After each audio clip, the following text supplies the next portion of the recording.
Well, I made some progress. I did most of this last night. My son was here and my grandson. My son helped me out. And anyway, we put this together, and when we get to these Z motor brackets, we had to take these off twice, I think, because the first time we put these on and everything was good, except for we couldn't get at this slot in the back here. I don't know if you can see it. It's kind of dark in here. It's like 6:30 in the morning, so there's a slot in here for a nut, and we couldn't get at that one, so had to take it apart. Well, at least take the motor out, and then we could get at it and then put the motor back in. Then the second time, had to take all of this off again because of the switch. So we had this on that side, and it's supposed to be on the left side, and they had nothing in the instructions about it.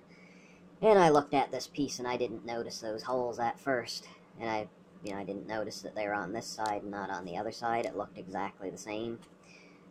But anyway, not a big deal. It only took a few minutes to take these off and flip them around and all that stuff. So, and also in the instructions, they call for putting this on really early, and I didn't bother. I just left it off for now, and I'll put it on later. Not a big deal. What else here? Oh yeah, these pieces here are kind of finicky. So the way I did it was I put the smooth rods in and just tighten this up so that the end of the smooth rod is even with this piece of acrylic here. So that's basically how I get the length. Yeah, I haven't double checked it, so I am gonna go back and double check it. I did use my calipers and this this little depth gauge, and just put it on the end of the nut like that, and slide it down. It's kind of hard to hold the phone. So there's a reading on there, and I did it on the other side to make sure it was the same or pretty close, and it is. So the next step is probably, or at least according to the PDF, is to put the heated bed on. And they wanted you to put the heated bed completely on before you did any of this stuff. So put the heated bed on this acrylic piece here. But I didn't do that because if I had did that, I would have had to take it all apart again to adjust these. So I just waited so that I could put this all together, make sure it slides decent, and then put the heated bed on. That makes a lot more sense, because you don't want to tighten these down just willy-nilly and then try to put this rod in and it doesn't go in, because that's the problem I had when I first put these on. So I had to loosen these screws up, slide this in, and then tighten the screws back up, and that line these up. So basically, that part of the instructions, I wouldn't follow that to the letter. Just kind of do it the way you want to do it. And I'm not 100% sure why. Well, actually, now I do know why. They said to put these two bearing blocks on the right side and this one on the left side, and I was thinking, how does that make any difference at all? But actually it does, because this back one clicks on that switch. So, and plus, I'm not sure, but oh yeah, you'd have room. I was gonna say you probably wouldn't have room to get in back of that motor if you had two on this side, but I think you would. And because this is a little unstable on this side, where it only has one, I think later on I might upgrade this part, and maybe the heated bed too, because it's one of these half-assed things. But anyway, so I'm going to look at the instructions and see what comes next. I think actually I'll put the heated bed on next because I didn't do that step when I was supposed to do it. And another thing, some of the parts of the instructions aren't exactly clear, and this piece is like a nut trap, so that when you loosen up the belt, there's belt adjusters or belt tensioners or whatever you want to call it on the bottom of this piece. All this does is keep the nuts from spinning around, so that, because you don't have access to those nuts when the heated bed's on, so that's actually a pretty good thing. But they don't tell you what length the bolt is for that, so you just have to guess. So I just use one of the 20mm ones right here that pretty much is for everything. Anyway, alright, I'm gonna rig with this a little more, and I'll come back when I make some more progress. Well, I'm making a little bit more progress, so I have the belt on. That was a little iffy. You had to flip the thing upside down to get it on, and in the location I'm working on this thing, it's a little tricky to hold it upside down. Well, it would be anyway, no matter what, but anyway, get it on, and the way that it connects to this bed is actually not that bad. I get a fair amount of tension on it. I probably will print off the tensioner. I don't know if I'll have to modify it. If they have one on Thingiverse for the Tronxy or Tronxy, probably I won't have to modify it at all, but if they don't and they just have the ANET one, I'm not sure. It looks like the same, but it's probably not exactly the same. So anyway, I have the lead screws in. These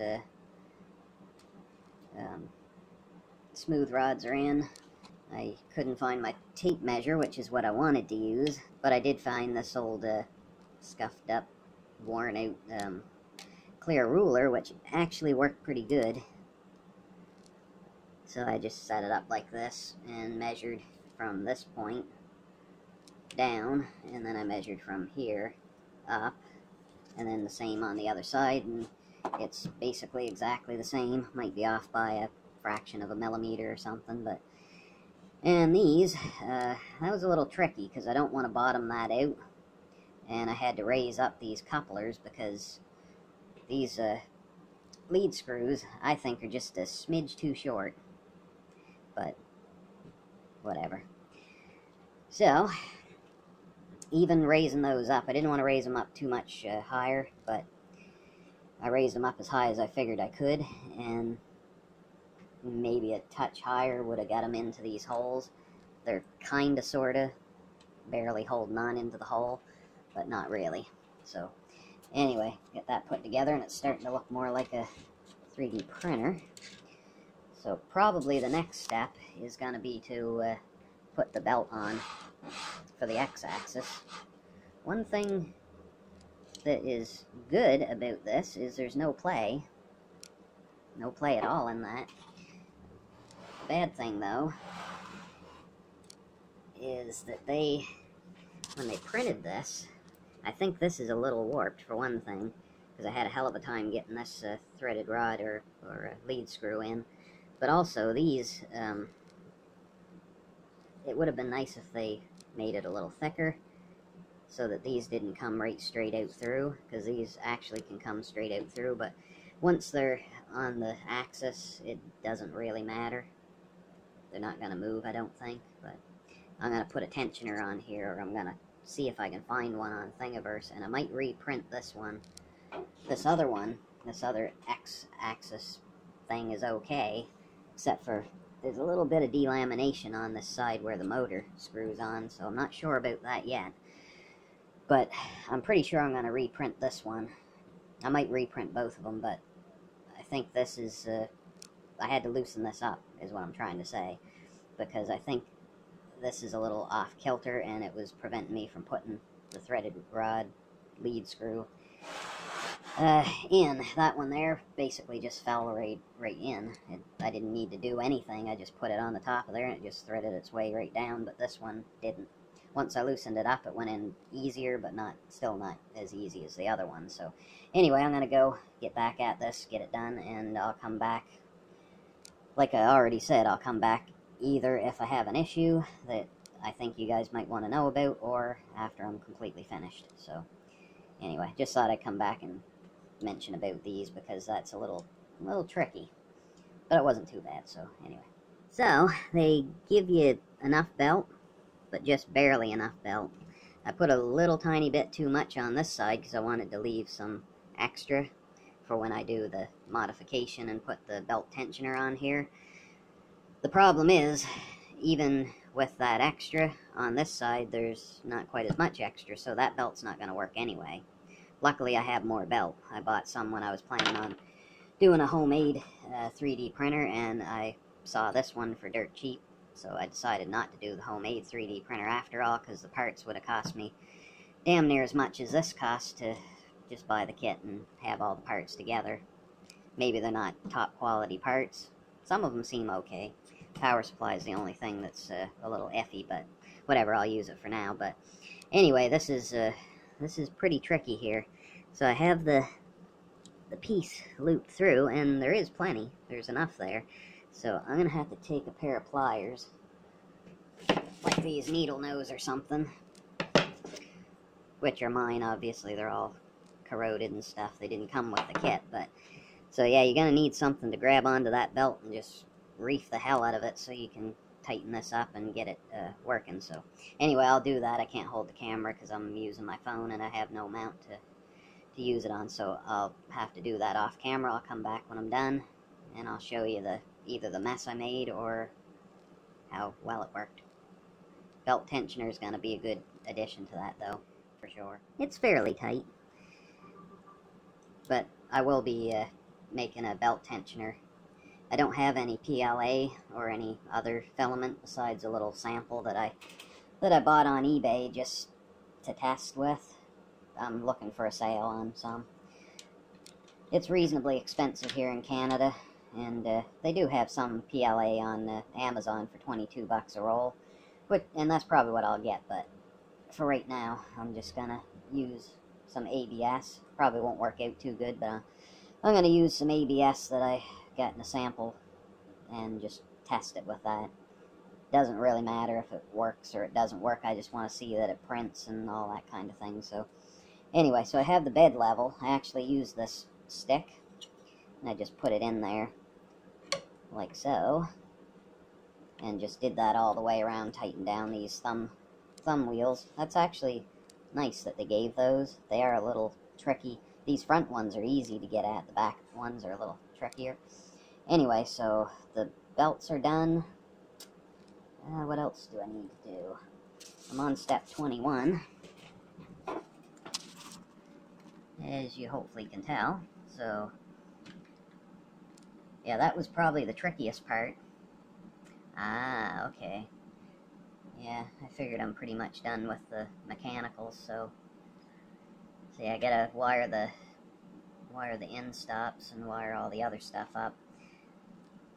My main concern right now is that X-axis end stop, because like I said before, that's where it goes and there's really no room. I'm not exactly sure how they expect you to get that on there. I'll show you again. It goes like this.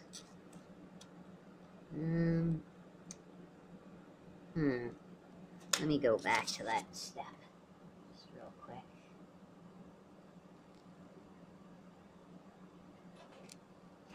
Yeah, it looks like this little thing here is pointing down in the picture, but I guess you could probably point it upwards, but it really isn't going to make any difference. There's no room for the wires. I guess I'll have to temporarily mount it on there, and if it chews through those wires, it's going to suck. But yeah, I'll just have to temporarily put it on there and just figure it out later.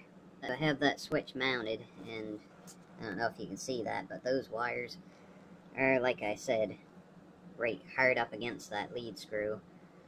And they didn't give long enough screws, so that ain't gonna hold on there very long. So I'll have to figure something else out.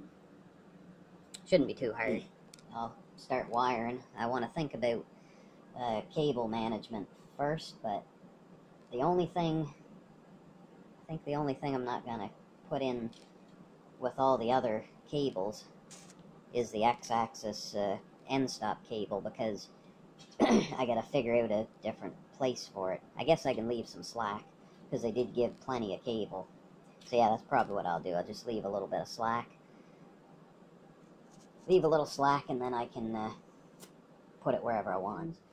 They say the heat bed wiring needs to be 14 AWG or thicker, but it's already pre-wired, so whatever wire they put on there is whatever wire you get. I'm going to go with it for now, because I won't be going anywhere while this is printing, at least nowhere far away. So, and I won't be printing overnight, at least not for the first little bit, until I decide whether I can trust all of this. Oh yeah, I got to put the LCD on, get the rest of this all fixed up, and yeah, should be interesting to test this thing out. So I've been messing around with this 3D printer for a bit, and everything's working great. I did screw with the wiring a little bit, because I wanted to get all that rat's nest of wire out of the way, so I put this stuff on there. I wasn't going to bother, because I'm not 100% sure that I'm going to keep it like that, but just to neaten it up a little bit and keep things out of the way, I thought I may as well. It's not that big a deal to take it back off, so I did it over here too. And I just half-ass cable tied it up in a few spots, just to get things out of the way, like I said. And they kind of put the SD card and the USB in a kind of an awkward spot. Anyway, not a big deal, I can get at it.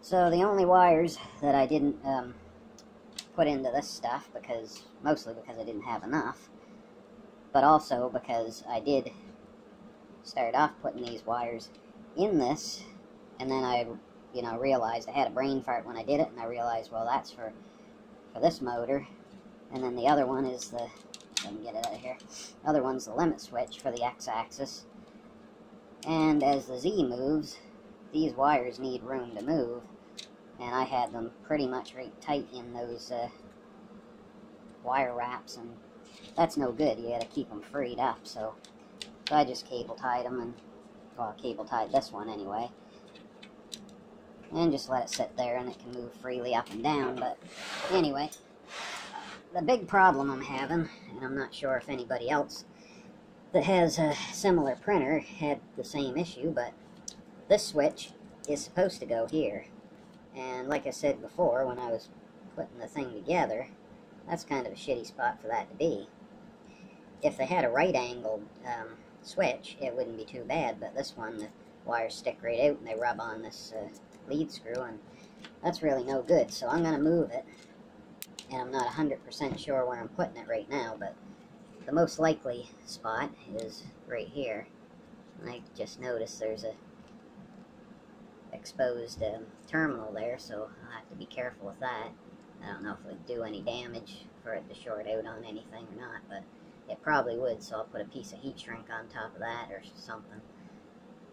Or flip it around that way, one or the other. Anyway, so I gotta figure out that, and that's pretty much the only thing I have left to do. I did a couple of prints. My son took one with him, and I have a couple here, but anyway, one thing that's kind of odd, it's not a big deal, but it's kind of odd, is that these lead screws don't go up into the holes. These are 380 something millimeters, and if they had just made them maybe another 10 millimeters, it would have been plenty long enough, but I have these only down in here by maybe 5-6 millimeters, so I can't really raise it up any higher. And it does annoy me that they're not in these holes, because those holes are there for a reason, but anyway, it's not hurting anything, but it just annoys me a little bit. So I gotta figure this out, and when I get some new filament, I'll print something, or I'll try to find something in the meantime. Oh, it's pretty much all rubbed off, but on all these connectors, I used a marker and marked on what they were for, like XYZ, so that when I put the things through this stuff, I wouldn't lose track of where they go, and that worked out pretty good. And I'll probably do a few minor upgrades. When I bought this, I was thinking that I probably won't bother doing any of the upgrades, but I think a few of them are probably going to be necessary. Like this, going somewhere else is going to definitely be necessary, because eventually that's going to rub right through these wires and not going to be too good. So, anywho, I'll figure it out eventually.